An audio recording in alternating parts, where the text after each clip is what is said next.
이제 하나님 말씀 받는 시간입니다. 하나님을 경외하고 말씀을 사모하는 그런 심정, 다 같이 자리에 일어나셔서 하나님 말씀 받을 때 성경 말씀을 우리 어린이들이 오늘 박주환, 구소열 두 어린이가 갈라디아서 5장 1절과 13절 말씀을 읽을 때 믿음으로 받기를 합니다. 그리스도께서 우리를 자유롭게 하려고 자유를 주셨으니 그러므로 굳건하게 서서 다시는 종의 명예를 매지 말라.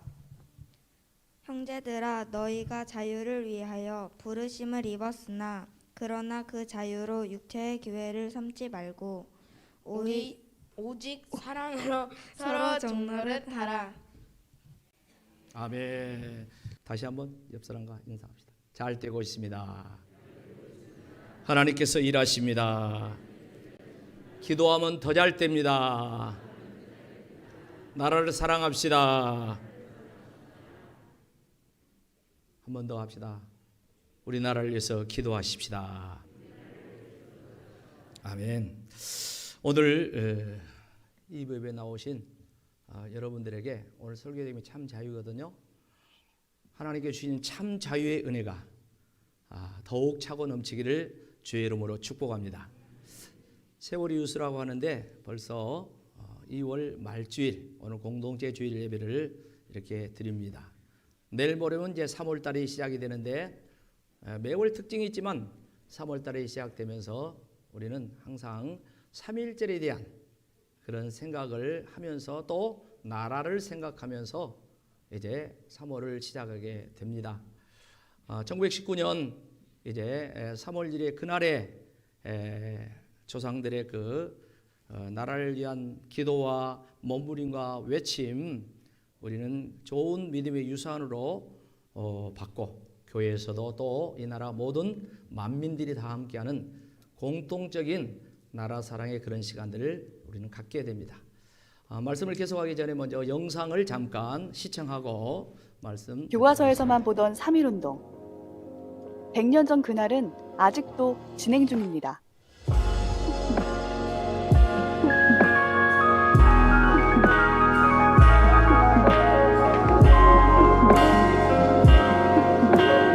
옛날에는 저런 모습이었다고 사진 보여주고 있죠. 1910년 시작된 일제의 식민지배, 그리고 우리 국민들은 35년이란 시간 동안 일본을 상대로 끈질기게 싸웠죠. 지금부터 들려드릴 이야기는 독립운동의 역사 중에서도 가장 구심점이 됐던 한 사건에 대한 이야기입니다.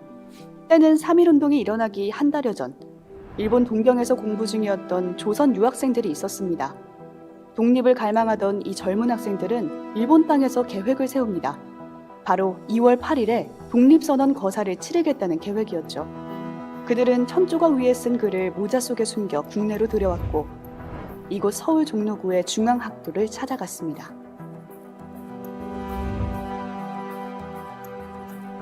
이숙직실, 이곳이 처음으로 3.1운동을 논의한 곳입니다.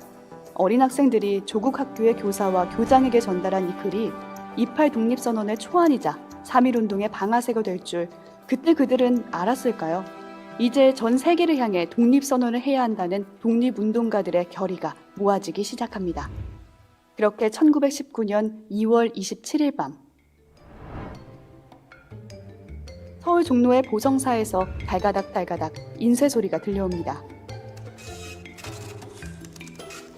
그날 보성사 사장이 직원들을 모두 퇴근시킨 뒤 커튼을 치고 극비리에 인쇄하던 것은 바로 2만 1,000장의 기미 독립선언서.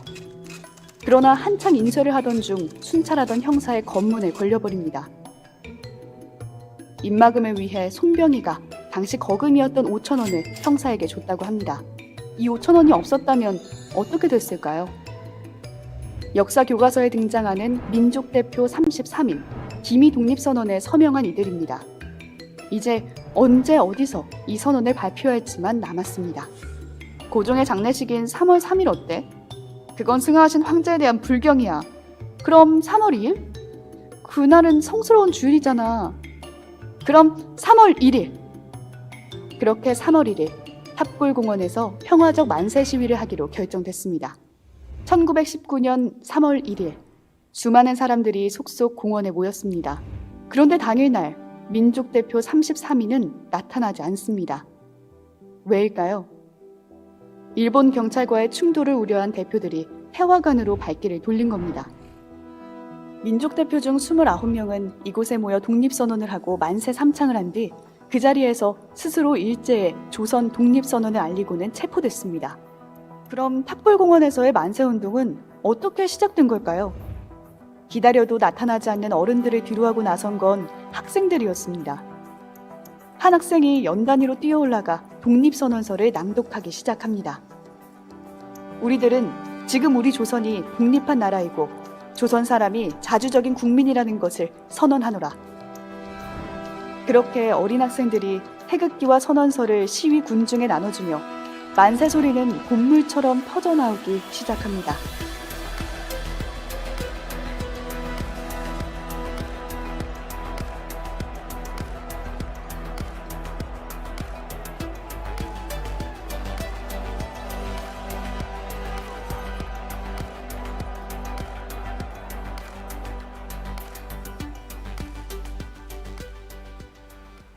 (3.1운동부터) 시작된 민주공화국 대한민국을 위한 운동은 아직도 진행 중입니다. 더 이상 천황이나 왕은 필요 없는 국민 모두가 주인이 되는 그런 나라를 꿈꾸게 된 거죠.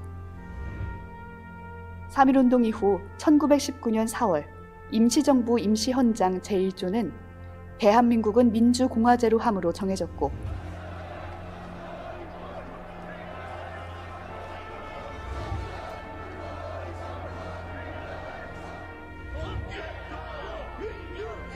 이는 1987년 개정된 헌법 1조 1항 대한민국은 민주공화국이다로 이어집니다.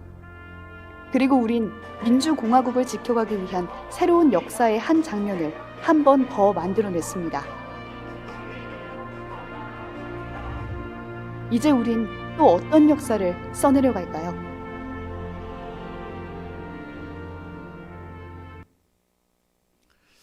네. 한 나라의 성숙도를 측정할 때 국민들의 역사의식을 듭니다. 국민들이 어떤 역사의식을 갖고 있느냐, 이걸 통해서 그 나라가 얼만큼 성숙하냐 성숙하지 못하냐, 그런 면에서 역사를 배우는 것은 새로운 역사를 써내려가는 하나의 기폭제가 됩니다. 우리가 3.1운동에 대한 이야기를 조금 이렇게 앞에서 영상으로 봤는데, 우리 학생들 중고등부 3.1운동 탑골공원은 요즘 현재 파고다 공원이거든요. 거기서 이제 3.1운동 독립만세, 그리고 여기 기미선언문을 낭독을 누가 했다겠어요? 누가 했다고? 학생들이 했다 했죠. 그럼 그거 생각 안 나면 저 사진 안 띄워도 알 거예요. 유관순 열사가 나이가 몇 살 먹었는 줄 알아요? 잘 모르지. 그런데 고등학생이었다는 거 알죠? 그래요. 17, 18 먹은 고등학생이었습니다. 그 하나님의 역사 속에 특별히 우리 국가 역사 또 민족의 역사가 이렇게 다 이렇게 들어있는데, 오늘 우리 민족의 역사 속에 가장 가슴 아픈 역사 하면은 일제강점기, 이 역사를 다 이렇게 이야기합니다. 일제의 나라를 점령하는 거, 그것도 아픈 일이지만 얼마나 일제가 수탈을 해가지고 또 그리고 못된 일을 많이 하고 그야말로 위안부라든가 이런 거 다 우리가 알고 있잖아요. 그런 아주 만행을 엄청 저질렀기 때문에 그 시대를 살지 않는 우리 학생들이라 할지라도 그 부분에 대해서 일제하면은 아주 싫어요. 그게 이제 표출된 게 뭐냐면 이 운동, 경기, 이 국지간에 이렇게 경기를 하는데 어떻습니까? 다른 나라한테 져도 괜찮아. 근데 누구한테는 안 져야 돼? 그때는 크게 이야기해요. 어느 나라에는 안 져야 돼? 일본! 일본에는 안 져야 되는 거예요. 축구도 안 져야 돼요. 배구도 안 져야 돼요. 일본이 잘하는 뭐요? 야구도 앉아야 돼요. 야구도 앉아야 돼. 그게 우리 민족 가슴에 정서로 이렇게 자리 잡고 있는 그런 현실입니다. 이런 말이 있어요. 외국에 나가면 모든 사람이 애국자가 된다 하는 말이 있어요. 이거 자기 나라 안에서 살 때는 티격태격하고 이러쿵저러쿵 해도 외국에 나가면 다 애국자가 된다는 거예요. 종종 예전에 외국에 이렇게 나가게 되면은 외국 공항에 가서 우리나라 가전제품 TV가 탁 나오고 또 광고 전광판에 뉴욕에 몇 년 전에 가보니까 뉴욕에 그냥 그 전광판에 우리 기업의 그 로고가 뜨고 하니까 너무너무 감격이 되더라고요. 설 지나고 지난번에 그 하와이 부흥회 이렇게 갔을 때 그 하와이 이렇게 거리를 다니는데 우리 이 나라 자동차들이 뭐 현대, 기아 이런 자동차에 굴러다니니까 얼마나 자랑스럽고 그냥 반가운지 몰라요. 이게 바로 역사 속에 우리 가운데 새겨진 하나의 민족 정서다 이렇게 말씀을 드릴 수가 있습니다. 사랑하는 성도 여러분, 성경에 많은 믿음의 위대한 인물들이 나옵니다. 근데 그 인물들의 공통점은 다 나라를 사랑했고 자기 민족을 사랑했어요. 뭐 예수님을 일반적으로 모든 사람과 같이 이렇게 이야기할 수는 없지만 예수님이 공생의 가운데 3번 우셨다고 했는데 그 가운데 한 번이 나라를 위해서 울었어. 이스라엘 나라 예루살렘 멸망을 바라보면서 예루살렘아 예루살렘아 암탉이 그 새끼를 날개에 품은 것처럼 그 하나님께서 너희를 품으려고 했는데 왜 그랬냐 하면서 이제 돌 하나도 돌 위에 남지 않고 다 무너질 것을 바라보면서 그 나라의 미래가 너무너무 암울하고 어려운 그 상황을 예수님께서 기도하시면서 누가복음 19장 41절에 보면 우셨다 했어요. 울었다 했어요. 사람으로 돌아와서 이스라엘의 국부격에 속하는 사람이 이제 모세라는 사람이잖아요. 네? 이 모세가 또 얼마나 자기 나라, 자기 민족을 사랑하는 거예요. 애굽에서 수백 년 동안 종살이하고 억압받고 있는 그 이스라엘 백성들을 해방시키는 일을 하는데 첫째는 하나님의 역사였고 할렐루야 하나님의 역사였고 그 다음에 모세의 애국심이야. 모세 나이 80세 할아버지죠. 노인이죠. 모세가 하나님 부를 때 하나님 나는 말할 힘도 없는 노인입니다. 그렇게 이야기했어요. 그럼에도 불구하고 그 나라 그 민족을 사랑하는 그 애국심이 결국 하나님의 은혜 가운데 이스라엘 백성을 해방시키는 거예요. 그런 가운데 하나님이 주신 새로운 땅 적과 꿀이 있는 가나안 땅을 향하여 나가는데 광야를 이렇게 지나가잖아요. 광야를 지나는데 모세가 늘 하나님 앞에 기도하는데 하루는 하나님의 산 신의 산에 올라와서 기도하는데 하나님께서 모세에게 모세야 지금 큰일 났다.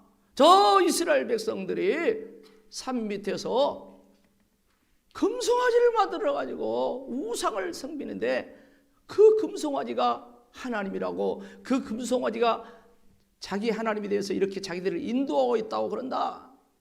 모세야 내가 이 백성들을 전부 다 진멸하겠다. 그리고 새 백성을 만들어서 이제 새 나라 세우겠다. 너에게 주겠다. 이렇게 이야기합니다. 그 출애굽기 32장 10절 말씀 보면 하나님께서 막 진노했다고 했어요. 그러니까 모세가 어떻게 반응합니까? 하나님 용서해 주세요. 그러면서 용서하지 않거들랑 차라리 내 생명을 내 이름을 하나님의 생명책에서 지워주세요. 그렇게 이야기했잖아요.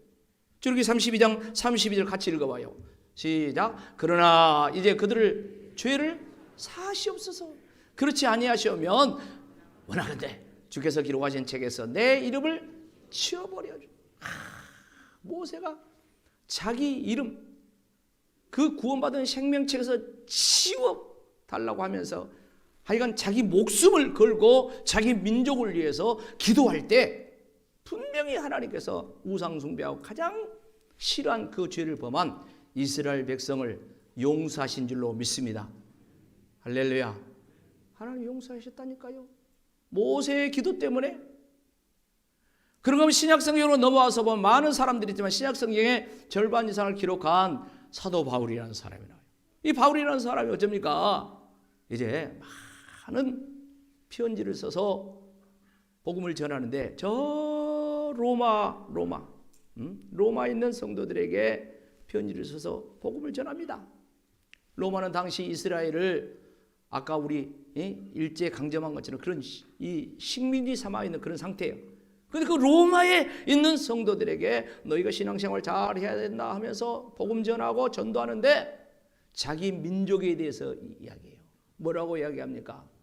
나는 내 민족을 구원하고 전도하는데 진짜 내 목숨, 내 생명을 걸고 민족 구원을 위해서 나는 힘쓰고 앞으로도 계속하겠다. 그렇게 해요. 로마서 9장 3절 보면 요즘 현대인의 성경인데 같이 한번 읽어봅시다. 세 번역인데 같이 읽어봅시다. 시작. 나는 육신으로는 내 동족인 내 결례를 위하는 일이라면 내가 저주를 받아서 그리스도에게서 끊어질지라도 달게 받겠습니다.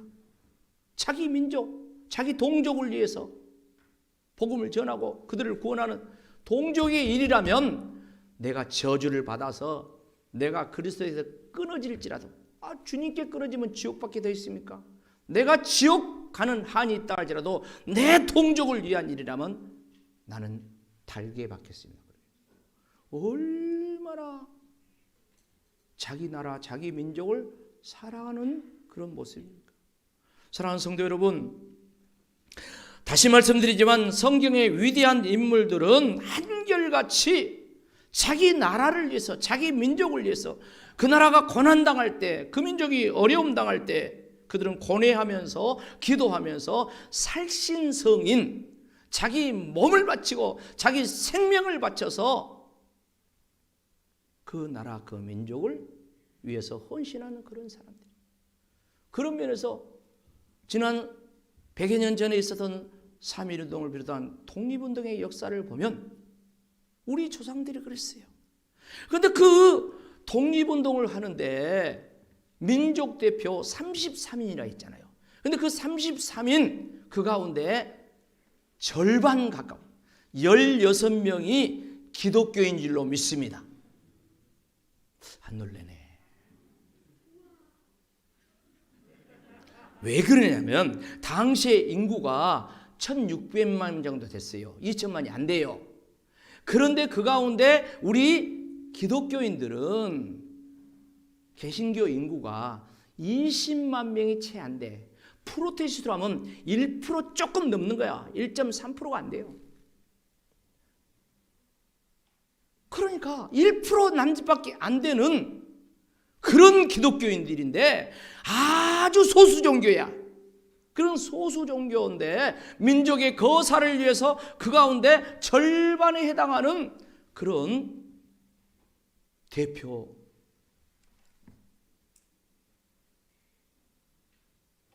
선수들이 거기에 있었다. 그런가 하면 그 뒤로도 계속해서 보면 전국적으로 독립운동을 합니다. 근데 독립운동의 산실이 교회였어. 할렐루야. 교회가 독립운동의 산실했다는 거예요. 여기서 우리는 꼭 기억해야 됩니다. 지난 우리 선조들의 역사 속에 특별히 이 나라 이제 독립과 해방의 역사 이 어간에 많은 선조들의 희생과 헌신이 있었지만 특별히 우리는 기독교인으로서 우리 믿음의 선조들이 그렇게 헌신하고 또한 이 나라, 이 민족을 위해서 선한 영향력을 미쳤다는 사실, 이걸 저와 여러분은 꼭 기억을 해야 돼요. 사랑하는 성도 여러분, 우리가 갈라디아서 말씀을 지금 2절 읽었습니다. 갈라디아서 말씀은 크게 요약을 하면 율법과 복음의 관계에 대한 그런 이야기입니다.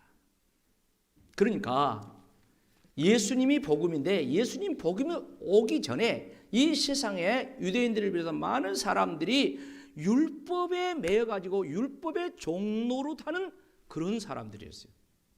그런 가운데 살았어요. 그런데 이제 예수님께서 이 땅에 오셔서 복음 대신 예수님께서 오셔서 율법의 요구를 다 이루시고 그 율법에서 해방하시고 예수 믿는 저와 여러분을 자유케 하시고 구원하신 줄로 믿습니다. 그래서 이제 예수님 믿는 너희는 주님 주신 그 참 자유 안에서 살아라 하는 그런 말씀이 오늘 말씀에 요약된 말씀이라고 볼 수가 있어요. 자, 이 말씀을 통해서 이제 참 자유가 어떤 부분에서 있어야 될 것인가, 어떤 것인가, 이걸 간략히 몇 가지로 정리해서 말씀을 드리겠습니다. 첫 번째 참 자유를 이야기할 때 우리는 죄와 사망에서 뭐예요? 자유하는 거예요. 인류의 조상 아담 이래 모든 인간은 죄 가운데, 다 죄 가운데 있고, 그리고 죄의 결과 사망, 죽음, 이 사망의 종로로 타는 그런 인생에 있어요. 로마서 5장 12절 말씀 보면은 그러므로 한 사람, 아담을 이야기합니다. 한 사람으로 말미암아 죄가 세상에 들어오고 죄로 말미암아 뭐가 왔다고요? 사망이 들어왔다. 그래서 모든 사람이, 모든 인류가 이제 죄와 사망 가운데서 다 종로로 매어 있다는 것입니다. 다 그랬어요. 그런데 예수님께서 이 땅에 오셔서 십자가 지심으로 말미암아 바로 이 죄와 사망에서 저와 여러분을 구원하신 줄로 믿습니다. 그래서 더 이상 우리는 죄의 종로로 타지 않고 의의 종이요 하나님의 종으로 살아야 되는 거예요. 로마서 6장 6절 7절 말씀 같이 읽어봅시다. 시작. 우리가 알거니와 우리 옛사람이 예수와 함께 십자가에 못 박힌 것은 죄의 몸이 죽어 다시는 우리가 죄의 종로로 다니 아니하려 함이니 이는 죽은 자가 죄에서 뭐요? 벗어나 의롭게 하려 하심이라. 17절 18절 그 뒤에 말씀 보면은 뭐라고 합니까? 하나님께 그래서 감사해야 된다고 했어요. 너희가 본래 죄의 종이 되니 너희에게 전하여 준 바 교훈의 본을 마음으로 순종하여. 다 같이 18절 시작. 죄로부터 해방되어 의의 종이 되었느니라. 오늘 저와 여러분이 예수님을 믿음으로 말미암아 죄로부터 해방된 줄로 믿습니다. 이제 더 이상 우리는 죄의 종으로 하면 안 된다는 것입니다. 그리고 우리는 의의 종이 되다. 죄의 종이 아니라 의의 종, 바로 거룩한 종, 예수님의 종, 하나님의 종들로 살아야 될 줄로 믿습니다. 오늘 우리의 삶의 모습이 어떻게 되어야 될 것을 그렇게 말씀하고 있어요. 그런가 하면 두 번째로는 정치적인 자유, 이걸 또 말씀합니다. 헌법에서 보장하는 기본권이 있어요. 그거는 뭐니까 몇 가지로 정리하면 자유권, 평등권, 참정권, 사회권, 청구권 이런 이야기를 해요. 근데 그 가운데서 가장 중요하게 여기는 것이 뭐냐? 자유권이에요. 자유권. 그래서 우리가 자유 이야기할 때 양심의 자유, 종교의 자유 그런 이야기 하죠. 봐봐요. 우리나라는 봐봐요. 20세상 군인 남자 장정들은 다 어디 가야 돼요? 군대에 가야 돼요. 그런데 군대에 가야 되는데 이 자유권을 얼마나 중요시 여기든지 양심의 자유, 종교의 자유 이것을 내세우면 어째요? 군대도 안 가는 나라야. 그래서 저 여호와 증인이나 이런 사람들 그러잖아요. 그만큼 이 자유가 아주 중요한 것입니다.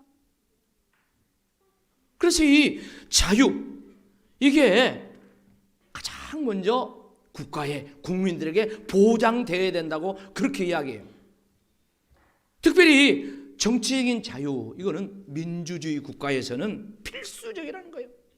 근데 사실 우리 지나간 역사, 아까 영상에도 조금 나왔지만 막 그 해방도 되고 그랬지만 막 독재 시대가 있었잖아요.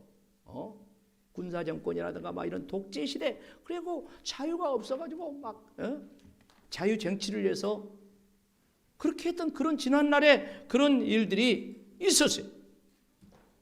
그래서 이렇게 정치인 자유가 있어야 되고, 그 다음에 국가 간에도, 나라와 나라 사이에도 서로 간의 자유를 존중하면서 나갈 때 평화 공존할 수가 있는. 사랑하는 성도 여러분, 일본이 100여 년 전에 우리나라를 이제 식민지화할 때 보면 먼저 경제 수탈을 했어요. 경제 침탈을 했어요. 그 다음에 빚을 갚지 못한 이런 경제 수탈, 침탈 이런 가운데 들어가니까 그 다음에 이제 정치적인 침략을 하고 이제 식민지 삼았어요. 주권 국가임에도 불구하고 정치인 자유가 없어요. 얼마나 많은 고통을 우리 조상들이 당했는지 몰라요. 그럼에도 불구하고 일본은 어쩝니까? 반성커녕 저 독도가 자기네 땅이라고 하잖아요. 독도를 일본 사람 다케시마라고 하는데, 다케시마의 날을 정해가지고 얼마 전에도 행사를 했어. 우리나라에서는 무슨 소리냐? 우리 땅인데. 그러면서 막 성명을 내고 했잖아요. 그런데 더 안타까운 것들은 이 자라나는 이 학생들에게, 초등학생, 중학생, 고등학생, 이 학생들 교과서에 독도가 자기 땅이라는 거예요. 그럼 망국적인 우리가 볼 때는 그런 모습을 자행하고 현실하고 있어요. 그렇기 때문에 불편한 관계, 이 일본과는 가까워질 수 없는 그런 양심이 없는 나라, 양심이 없는 그런 정치 지도자들, 뭐 다 그런 건 아니겠죠. 일본 국민들은 좋은 사람들 많아요. 그런데 지도자들이 그런 행태를 펴는 것을 보며 너무너무 가슴 아파. 지난번에 우리 평창 동계올림픽이 있었잖아요. 그때 일본의 아베 수상이 참석했어요. 문재인 대통령과 회담했습니다. 회담하는데 무슨 말을 했냐? 한미 군사훈련 해야 됩니다. 이렇게 이야기했어요. 그러니까 뭐예요? 문재인 대통령이 그런 소리 하지 마시오. 이거는 내정 간섭입니다. 우리 알아서 할 테니까. 이런 말을 하니까 국민들이 여야를 막론하고 다 좋다고 해요. 일본에 대해서는 그렇게 안타까운 그런 부분들이 현재까지 그렇게 계속 존재하고 있어요. 일본의 그 독립운동 가운데 많은 유형의 독립 형태가 있어요. 그 가운데 우리가 잘 아는 윤동주라는 시인 있잖아요. 이 윤동주라는 이 시인이, 그가 시인인데 그가 하는 독립운동 방법이 있었어요. 그분은 시인이기 때문에 그 시를 통해서 우리나라의 그 안타까움, 그 애절함을 이렇게 표현했는데 많은 시가 있죠. 근데 그 가운데 이분이 이제 기독교인이기 때문에 이제 기독교인으로서 이 성경적인 의미의 시를 이렇게 진 그런 내용들이 있어요. 그 가운데 이 마태복음의 팔복이라는 게 있습니다. 팔복. 그러잖아요. 마태복음 5장 팔복이 나오잖아요. 근데 이 마태복음의 팔복에 대한 시를 패러디해갖고 이제 시 지었는데 뭐냐면은, 보입니까? 한번 다 읽어봐요. 첫 줄 시작. 슬퍼하는 자는 복이 있나니. 근데 그 다음도 뭐요? 여덟 번째 저 밑에까지 전부 다 똑같아요. 슬퍼하는 자는 복이 있나니. 그렇게 반복이에요. 그리고 맨 마지막에는 뭐라고 써졌어요? 저희가 영원히 뭐요? 슬플 거. 세상에 영원히 슬프면 되겠습니까? 그런데 저희가 영원히 슬플 거라게. 그 민족에 비해 아픔을 그렇게 지금 표현하고 있어요. 이런 아픔, 이런 고통을 우리 기독교의 상징의 중요한 십자가라는 시를 또 이렇게 지었는데, 이 십자가의 그 의미로 이렇게 표현을 이렇게 해요. 십자가의 시 이렇게 쭉 보면 시작이 쫓아오던 햇빛인데 지금 교회당 꼭대기 십자가에 걸렸고, 이게 시작이 되잖아요. 이분이 저 북간도에 그 명동교회를 다녔는데 거기에 십자가 첨탑을 바라보면서 지었다고 그래요. 그리고 만일에 자기도 십자가를 져야 된다면 하면서 마지막 절에 뭐라고 했어요? 보이죠? 다 같이 읽어볼까요? 시작. 모가지를 들이우고 꽃처럼 피어나는 피를 어두워가는 하늘 밑에 조용히 흘리게 했습니다. 자기도 나라를 위해서 예수님이 십자가에서 피 흘린 것처럼 그렇게 자기도 피를 흘리겠습니다. 그래요. 이 윤동주 시인이 공부를 더 하기 위해서 일본에 유학을 갔습니다. 근데 일본에 가서도 여전히 독립운동을 하죠. 그래서 체포가 돼요. 감옥에 들어갑니다. 감옥에 들어가지고 생체 실험, 이 생체 실험에 그 주사를 맞고 그리고 십자가라는 시처럼 순교를 하는 거예요. 사랑하는 성도 여러분, 100여 년 전에 3.1운동을 할 때 그때 기독교 인구는 1% 남짓이었어요. 그럼에도 불구하고 그때 기독교인들은 나라와 민족을 위해서 빛과 소금의 역할을 이렇게 감당한 분들이 얼마나 많았는지 몰라요. 교회는 바로 산실이었어요. 그로 인한 대가는 혹독했죠. 일제가 가만히 있습니까? 얼마나 보복을 합니까? 교회를 보복을 합니다. 그 교회, 많은 교회를 보복을 하는데 저 화성에 가면 제합리 교회라는 교회였어요. 이 제합리 교회를 불살라고 그리고 거기 성도들을 학살해요. 저거 보이는 곳이 당시 교회예요. 그리고 현대 저거는 새로운 교회고 그게 기능반을 씌웠어요. 그리고 화성 주변에 15개의 교회를 저런 식으로 다 불태워버리고 성도들을 전부 다 학살하는 그런 일이 있어요. 그 일이 저 영광에서도 일어나고 여기서도 저기 사방돼서 전국에 일어난 겁니다. 그리고 예배를 못 드리게 신사 참배를 강요하는데 어쩝니까? 예배 드리기 전에, 예배 시작하기 전에 먼저 동쪽을 바라보고 동쪽에 있는 일왕을 천왕이라고 하면서 거기에 동방요배라고 해가지고 절을 먼저 하고 그리고 예배 드리라. 그렇게 생기는 것이 뭡니까? 다 같이 동쪽 바라고 묵도 이거예요. 그렇게 해서 묵도가 생기는 거예요. 그래서 요즘 교회들은 다 같이 묵도합시다 이런 말 안 해요. 그런 역사적인 그런 아픔이 있기 때문에 한다 하면 다 같이 묵상 기도합시다 이렇게. 교회 생활, 신앙 생활, 예배 생활에 모든 국민들의 삶 속에 얼마나 피눈물 나는 그런 자유의 억압이 있습니다. 신앙 생활도 자유가 없어. 그런데 이런 자유가 하나님께서 주어지고 그것이 정치적인 자유, 사회적인 자유, 그리고 종교적인 자유, 신앙적인 자유가 있어야 된다는 거죠. 하나 더 말씀을 드리겠어요. 세 번째로는 뭘 이야기합니까? 더불어 함께 사는 자유를 말씀하고 있어요. 더불어 함께 사는. 그러니까 자유는 혼자 누리는 자유에서 더불어서 함께 누리는 자유로 발전해야 될 줄로 믿습니다. 오늘 13절 말씀 다 같이 한 번 더 읽겠어요. 시작. 형제들아 너희가 자유를 위하여 부르심을 입었으나 그러나 그 자유로 육체의 길을 삼지 말고 오직 사랑으로 서로 종노릇하라. 무슨 말입니까? 하나님께서 우리 성도들을 자유를 위하여 부르셨대요. 그런데 어쩌습니까?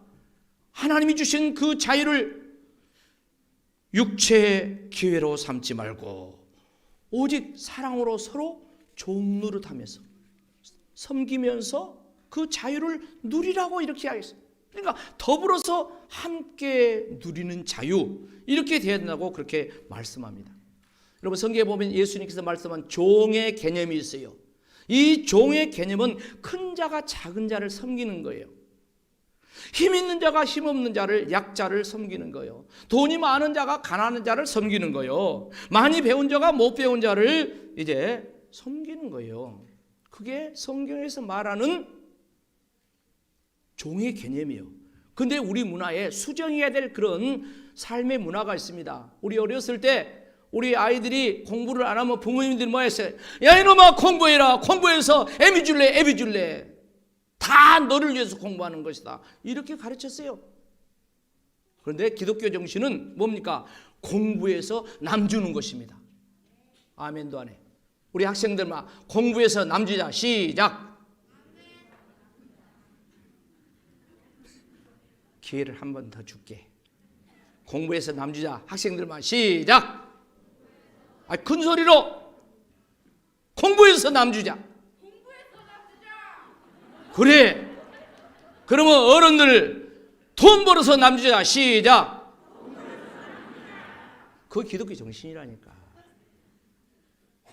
선교하는 것이 무엇입니까? 어떤 사람은 뭐 그래 우리 교회 빚 많은데 모달로 남 도와줘요. 이런 말하는 사람도 있어요. 맞아요. 그 말도. 그러나 한 번 더 생각해 보면 모든 것이 다 주님 것입니다. 할렐루야. 교회 이렇게 키워자고 모달로 다른 사람들 와서 뭐다. 그렇지 않아요. 처음부터 했지만 교회 크게 지어가지고 우리 국민을 위해서, 연합회를 위해서, 노예를 위해서, 할렐루야. 그렇게 남 주는 거요. 쓰라고 하는 거예요. 이게 예수님 말씀한 종의 개념이고 섬기는 종이라는 거예요. 이렇게 할 때 더불어서 누리는 은혜가 있습니다. 더불어서 누리는 자유가 있습니다. 더불어 하니까 뭐 내 정치 이야기한 거 아닙니다.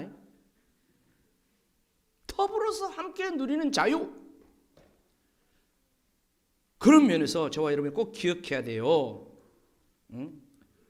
자기밖에 모르는 이기주의적인 삶을 살면 그러면서 투쟁하고 경쟁 내 것 삼으려고 빼앗고 그렇게 사는 삶을 살면 어떤 결과가 오는가?